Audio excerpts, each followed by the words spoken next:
టీవీలో మంచి మూవీ వస్తుంది, ఈవిడేమో సీరియల్ చూస్తుంది. ఈ రోజు ఎలా అయినా ఈవెన్ సీరియల్ చూడకుండా చేయాలి. ఏం పిల్ల, ఇంట్లో పనులన్నీ అయిపోయేటి, వచ్చి టీవీ ముందు కూర్చున్నావు? పనులన్నీ అయిపోయి అత్తయ్య గారు, ఇంకేం లేవు, అందుకే కాసేపు టీవీ చూద్దామని వచ్చా. అంటే ఏంటి, ఇప్పుడు నేను సీరియల్ చూడడం ఆపేసి నీ చేతికి రిమోట్ ఇచ్చి పక్కకి వెళ్ళిపోవాలా? అబ్బే అవసరం లేదు అత్తయ్య గారు, నేను కూడా మీతో పాటు సీరియల్ చూస్తాను.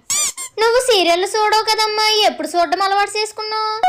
ఇప్పుడు మీరు చూస్తున్న సీరియల్లో కోడలు అత్తతో ఎలా పనులు చేపించుకుంటుందో, ఎలా అదుపులో పెట్టుకుంటుందో చూపిస్తున్నారంట. మా ఫ్రెండ్ కాల్ చేసి చెప్పింది. నాకు కూడా ఉపయోగపడతాయని చూస్తున్నా. అయినా ఈ మధ్య సీరియల్ ఏం బాగుండడం లేదు పిల్ల, నేనే ఇంకా ఛానల్ తిప్పేద్దామని చూస్తున్నాను. వద్దత్తయ్య గారు, ఇదే ఉంచండి. వద్దు, ఏ సీరియల్ లేవు కానీ నువ్వు మంచి సినిమా ఏదైనా పెట్టి చూద్దాం.